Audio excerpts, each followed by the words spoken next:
मित्रों प्रणाम। मैं आपका साथी, आपका आचार्य, आपका फिर स्वागत करता हूँ अपने इस YouTube के चैनल के कार्यक्रम में। मेरे चैनल का नाम है ओम और जिस श्रृंखला में मैं आपको कहानियाँ सुनाता हूँ उस श्रृंखला का नाम है कुछ अनसुनी अनकही कहानियाँ। तो आज उन्हीं अनसुनी अनकही कहानियों के मध्य मैं आपके लिए एक और कड़ी लेकर प्रस्तुत हुआ हूँ। पिछली सभा में मैंने आपको एक कथा सुनाई थी, राजा इंद्र और ऋषि तुष्टा की मित्रता। तो इसका दूसरा भाग अब इस कथा में मैं आपके सामने प्रस्तुत करूंगा। मित्रों, सबसे पहले चलते हैं अपने गुरु के चरणों की ओर, चरण वंदन करके गुरु का, फिर कथा करेंगे आरंभ। चलिए मित्रों, आज की कथा का शीर्षक है राजा नहुष और स्वर्ग। राजा नहुष का चरित्र, राजा नहुष कौन थे ये मैं आपको बताता हूँ। राजा नहुष राजा परुरवा के पौत्र थे और बड़े ही धर्मात्मा राजा थे परुरवा। उनके ही पौत्र जब ये नहुष राजा उत्पन्न हुए, ये परम शिव भक्त थे और भगवान शिव की तपस्या में लग गए। अपना राजकाज त्याग कर सिर्फ और सिर्फ भगवान शिव की तपस्या में लीन हो गए। भगवान शिव इनकी तप से प्रसन्न हुए और भगवान शिव ने इनको प्रकट होकर ये वरदान दिया कि हे नहुष, तुमने इस जन्म में इतना पुण्य अर्जित कर लिया कि तुमको इंद्र पद की प्राप्ति होगी।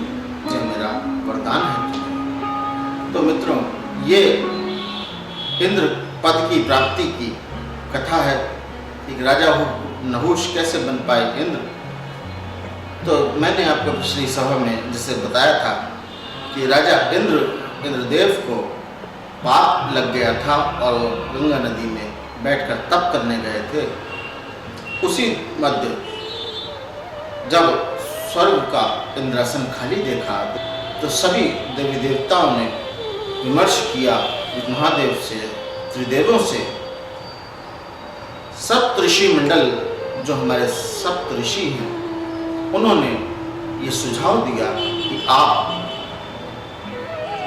तीनों लोक में सिर्फ एक ही व्यक्ति ऐसा है जो इस पद पर बैठने का अधिकारी है और उसको महादेव का स्वयं आशीर्वाद मिला हुआ है। तो जब पूछा कि आप बताइए महाराज कौन सा पुरुष है, तो उन्होंने कहा राजा नहुष ऐसा व्यक्ति है, उसको आप ये इंद्रासन सौंप सकते हैं। देवताओं ने ऋषियों को ही उनका संदेशवाहक बनाकर भेजा और कहा कि आप आदर सहित राजा नहुष को यहाँ ले आए और उनका राज्याभिषेक कर देंगे। तो राजा नहुष अपने नित्य के कार्यों में व्यस्त थे, राज्यसभा में अपना कार्य कर रहे थे। ऋषि उनके पास पहुँचे। सब ऋषियों ने कहा कि हे नहुष, अब आपका जो वरदान शिवजी ने आपको दिया था उसके पूर्ण होने का समय आ गया। अब आपको भगवान शिव की कृपा से इंद्रासन की प्राप्ति होने जा रही है। आप अति शीघ्र हमारे साथ चलिए और स्वर्ग के सिंहासन पर आरूढ़ होइए। इस प्रकार के वचन सुनकर राजा नहुष प्रसन्न हो गए। राजा नहुष ने सहर्ष अपनी स्वीकृति दे दी और साथ चल दिए उन ऋषियों को। वहां पहुंचकर सब ऋषियों ने उनका राज्याभिषेक करवाया तथा वो स्वर्ग के सभी भोगों को भोगने के अधिकारी हो गए, क्योंकि वे देवराज की गद्दी पर बैठ गए थे।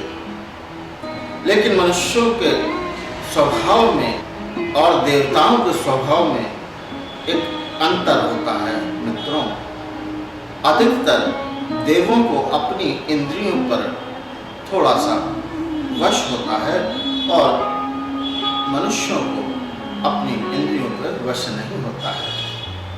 वही हुआ राजा नहुष के साथ। राजा नहुष ने जब ये देखा कि मैं स्वर्ग सिंहासन पर आरूढ़ हो गया और उनके समक्ष हमारे स्वर्ग की तीनों मुख्य अप्सराएं उर्वशी, रंभा, मेनका नृत्य प्रस्तुत कर रही थीं। सोमरस का वो पान कर रहे थे और अपने भाग्य की सराहना कर रहे थे कि मुझे आज मेरी तपस्या का फल मिला है। इसी मध्य वहाँ देवी शची, जो महाराज इंद्र की पत्नी है, वो वहाँ पहुंची और उनको देख के ही राजा नहुष के मन में काम का भाव जागा। मित्रों, ये काम का भाव मनुष्य को इतना निर्लज्ज बना देता है, इतना घृणित बना देता है, उसको तीनों लोकों में स्थान मिलना भी मुश्किल हो जाता है। यहाँ तक कि नरक में भी घोर यातनाएं मनुष्य सहन करने के बाद भी नहीं सुधर पाता। कई बार ऐसी घटनाएं सामने आ चुकी हैं। नहुष के मन में देवरानी शची को देखकर काम भावना जागृत हो गई और उन्होंने देवरानी को, इंद्र की पत्नी शची को ये अपना संदेश भिजवाया कि आप जाइए। जो मेनका थी, जो अप्सरा थी, उनसे कहा आप जाइए और हमारा संदेश दीजिए देवी शची को कि हम इस लोक के, इस इंद्र आसन के मालिक हैं इस समय, तो स्वर्ग की समस्त संपत्तियों को भोग का अधिकार हमारे पास है। आप उनसे मेरा प्रणय निवेदन लेके जाइए और उनसे कहिए मैं उनसे विवाह करना चाहता हूँ। मित्रों, जैसे ही ये खबर मेनका लेकर पहुंची देवी शची के पास, देवी शची स्तब्ध रह गई और वो माँ शक्ति, आदिशक्ति का ध्यान करने लगी और आदिशक्ति माँ से पूछा कि मेरे पति कहाँ हैं माता, मेरे आगे एक गंभीर संकट उत्पन्न हो गया।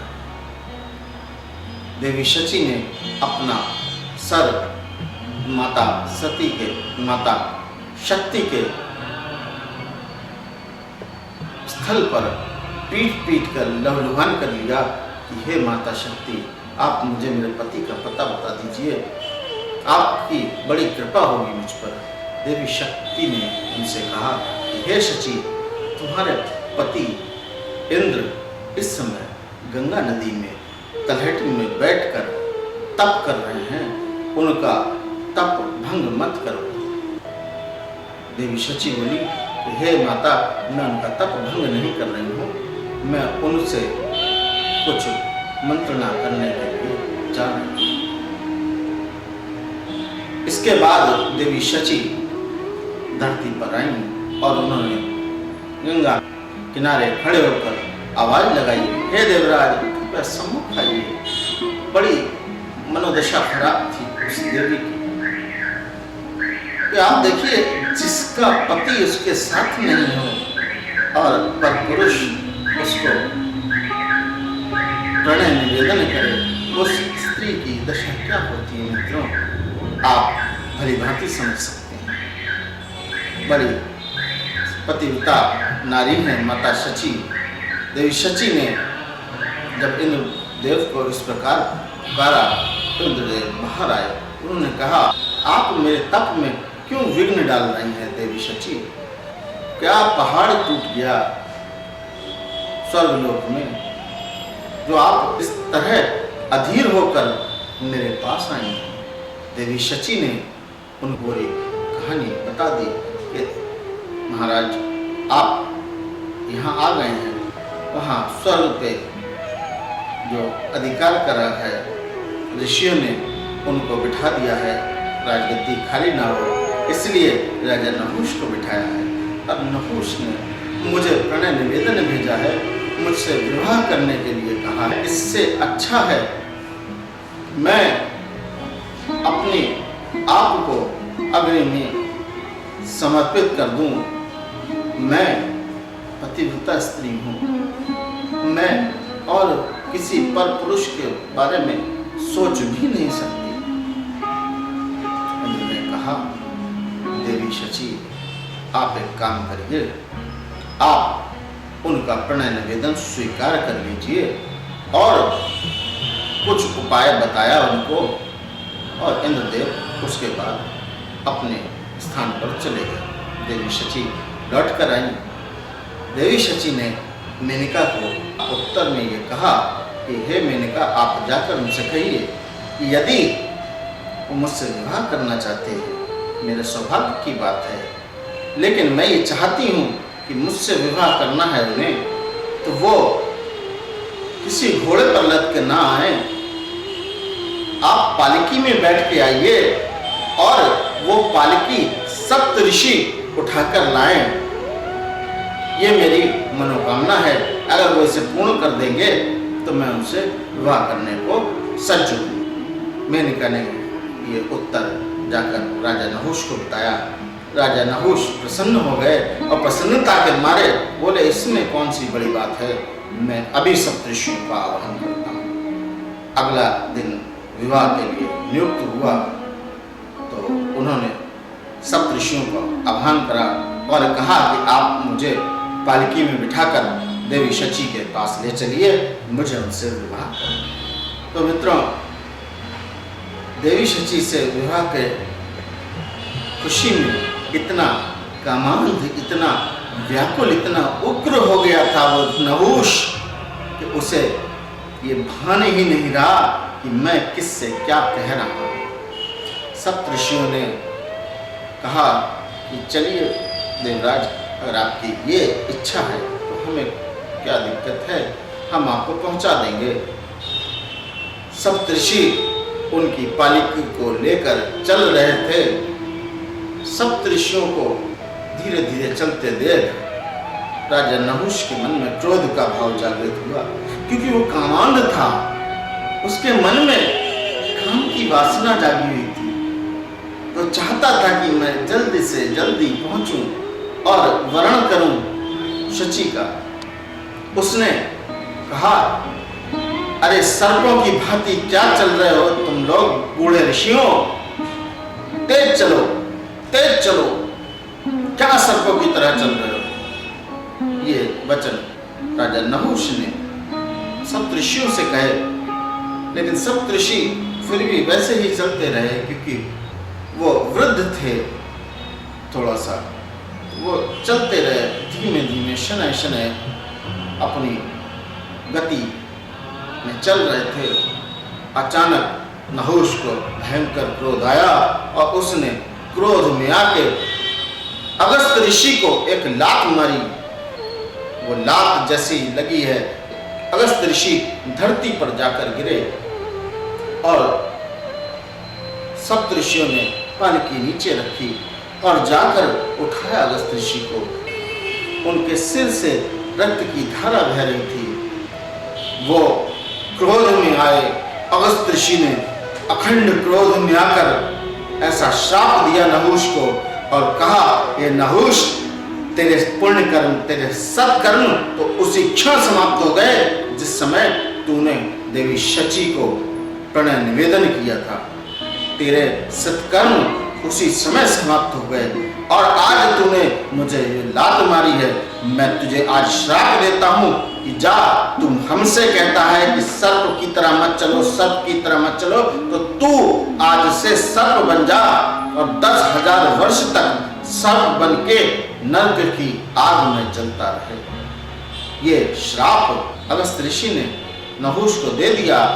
जैसे ही ये श्राप दिया, उसके बाद तुरंत नहुष एक सर्प में परिवर्तित हो गया और उसको नरक जाने का श्राप था, तो वो स्वर्ग से गिरा और जाके नरक की आग में सर्प रूप में जाकर गिर गया और 10,000 वर्ष तक उसने सर्प योनि में वहाँ समय व्यतीत करा।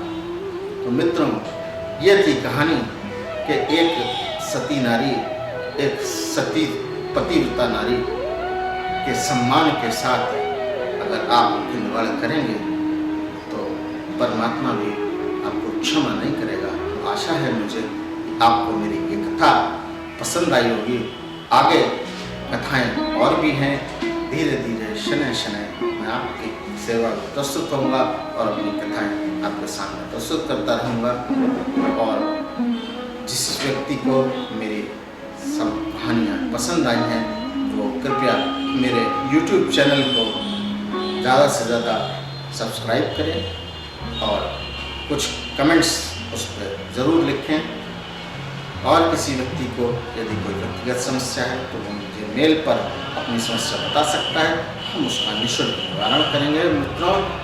मित्रों अब मुझे आज्ञा दीजिए, किसी और दिन किसी और कड़ी में आपके समक्ष मैं प्रस्तुत होऊंगा, फिर आपसे मिलूंगा। तब तक के लिए नमस्कार।